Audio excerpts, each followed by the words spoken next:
पापा को दो। बहुत बहुत धन्यवाद।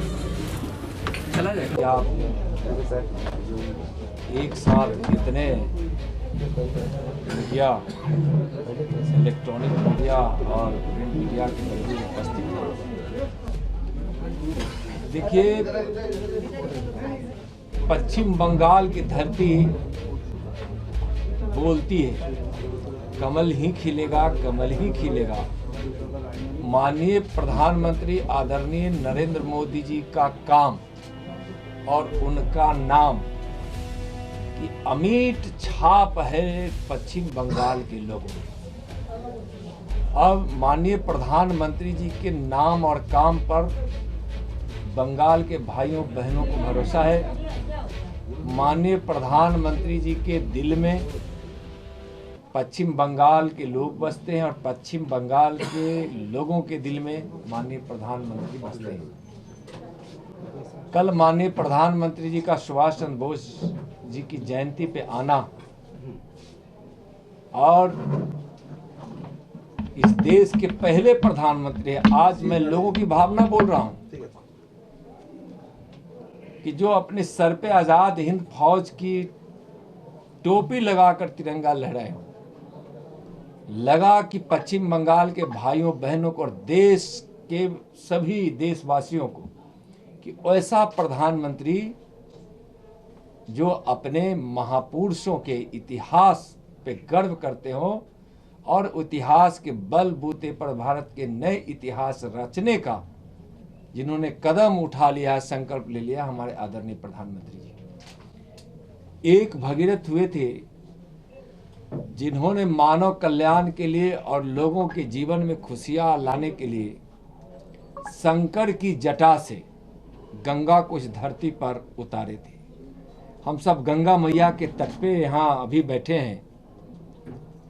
दूसरे भगीरथ, विकास के भगीरथ, जो देश के जन जन तक विकास की गंगा को पहुंचाने का काम किए हैं, वह विकास के भगीरथ माननीय प्रधानमंत्री आदरणीय नरेंद्र मोदी जी ने किया है।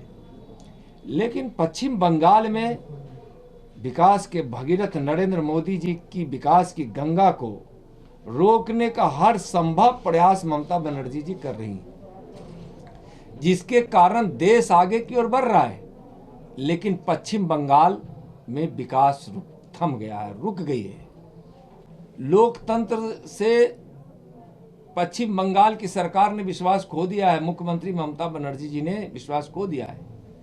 आज अपने कार्यकर्ता को रोक ही नहीं रही हैं, जो हिंसा पे उतारू हैं।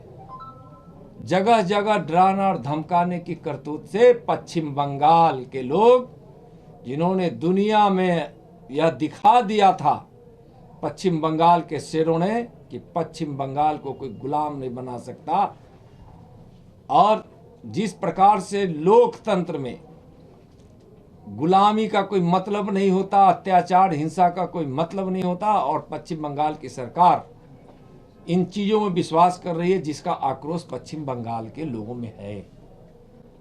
आज पश्चिम बंगाल की धरती जय मोदी जय मोदी, जय भाजपा बोल रही है। कल जो विक्टोरिया मेमोरियल के वहां पे जो ऐसा हुआ, जय श्री राम के स्लोगन, आपको क्या मानना है? देखिए, जय श्री राम का नारा तो कोई गलत है नहीं, और वहां जाने वाले लोग कोई सिर्फ बीजेपी के लोग ही नहीं रहे होंगे।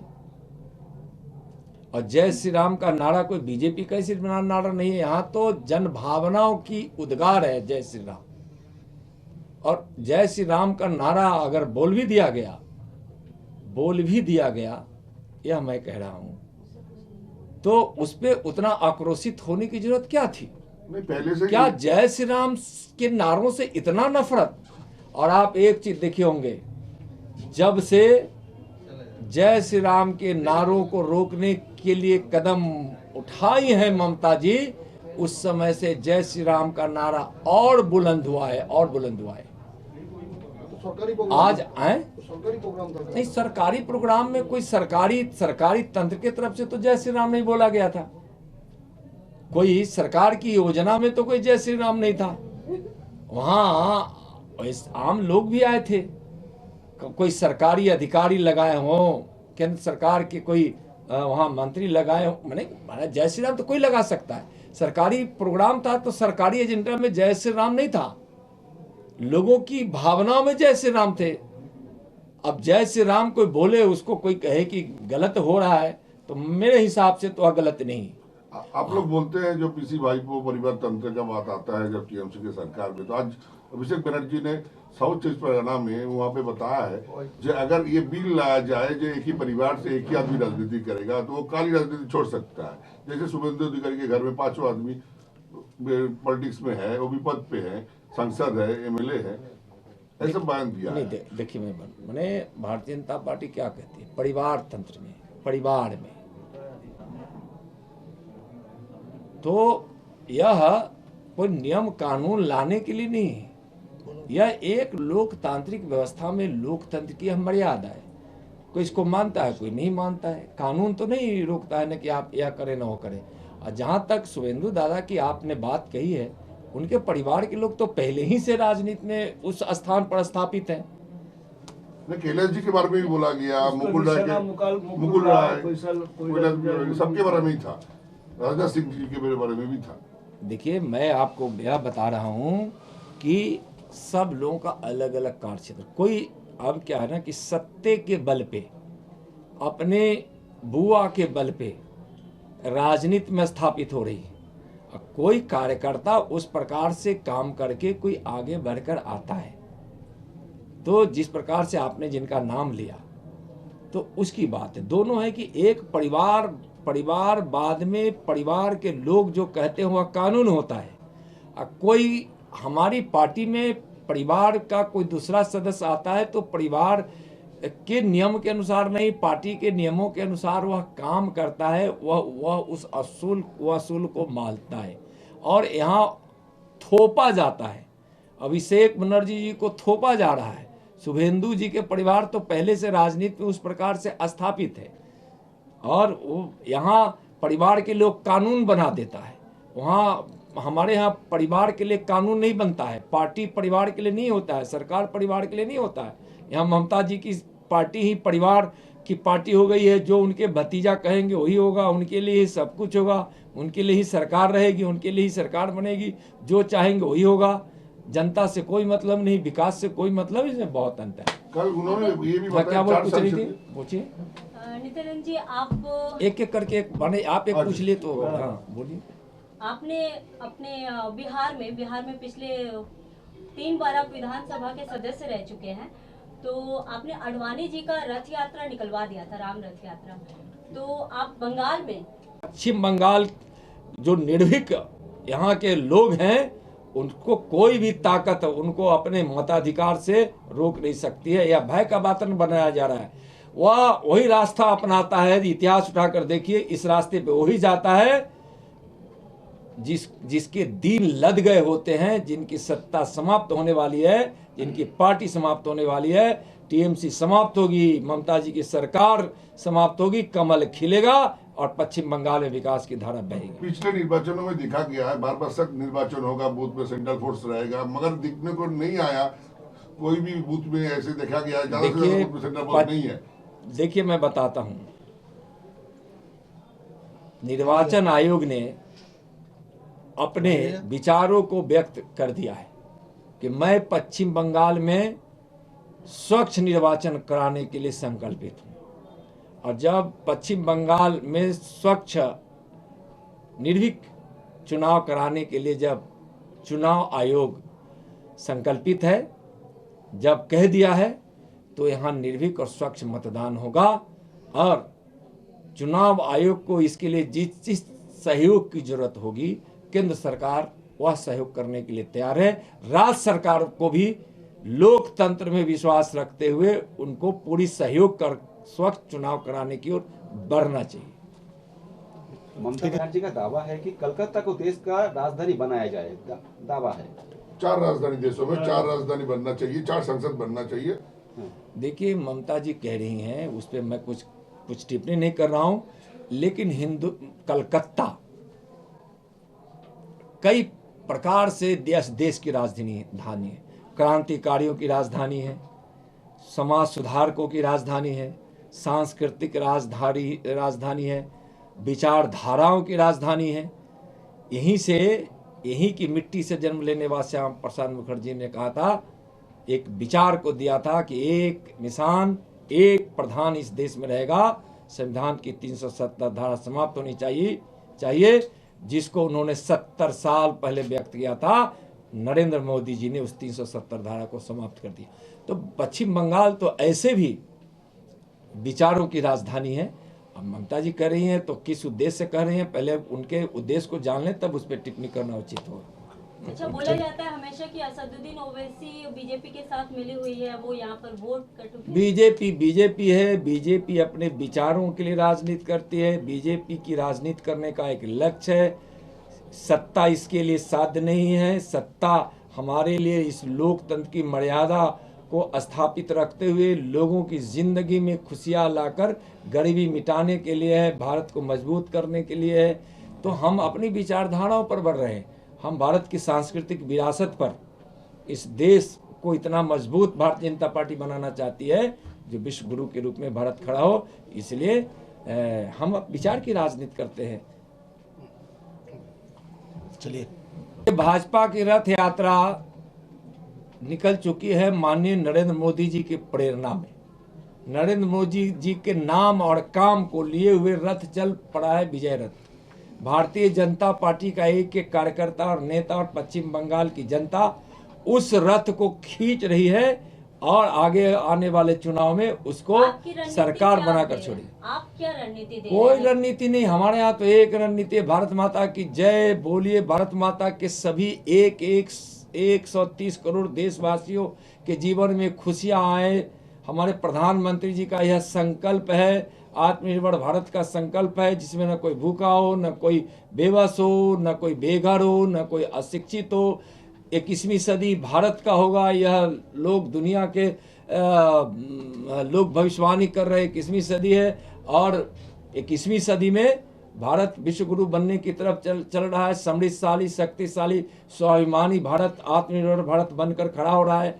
आप देखिए कि इसी धरती पर विवेकानंद जी के बचपन का नाम आप जानते हैं ना, सब लोग जानते हैं, पूरी दुनिया जानती है, मैं भी जानता हूँ। नरेंद्र नाम था। जो जब स्वामी बने, विवेकानंद बने, तो उन्होंने एक भविष्यवाणी की थी कि 21वीं सदी भारत का होगा, जिस भारत में न कोई भूखा होगा, न कोई बेबस होगा, न कोई बेघर होगा, न कोई अशिक्षित होगा, और भारत विश्व गुरु, भारत माँ विश्व गुरु बनेगी। एक विवेकानंद जिनके बचपन का नाम नरेंद्र था, भविष्यवाणी की थी, उस भविष्यवाणी को दूसरा नरेंद्र, भारत के प्रधानमंत्री, यशस्वी प्रधानमंत्री पूरा कर रहे हैं। इसलिए नरेंद्र मोदी जी के, यानी प्रधानमंत्री जी के नाम और काम विजय रथ पर लद कर चल दिया है अभियान में, जिसको पश्चिम बंगाल के सभी भाई बहन मिलकर उसको खींच रहे हैं। सरकार सत्ता तक जाएगी, पश्चिम बंगाल अपने वैभव को और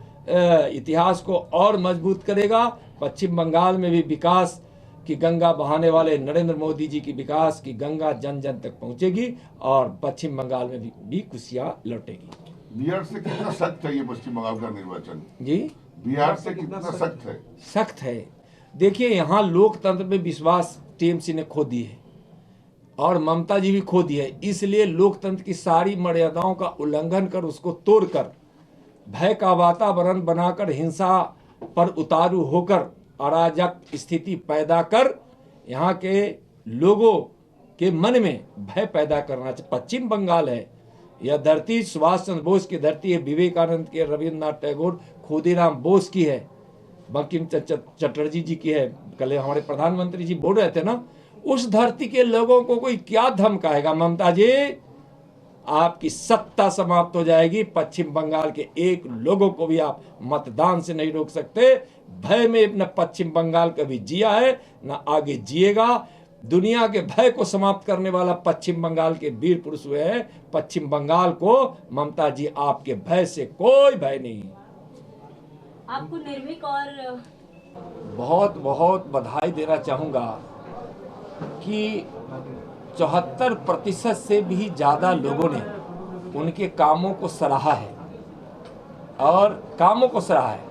उनमें आस्था व्यक्त करने वाले की संख्या तो और ज़्यादा होगी जो उन्होंने कामों को सराहा। दूसरा, WHO ने भारत के पीएम को कोविड-19 महामारी से निपटने में किए गए कार्यों की भी उन्होंने सराहना की।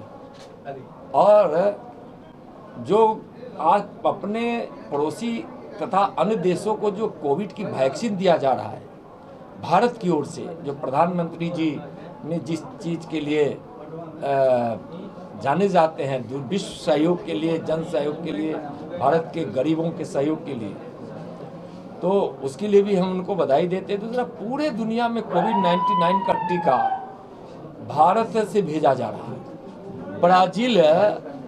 ब्राजील के राष्ट्रपति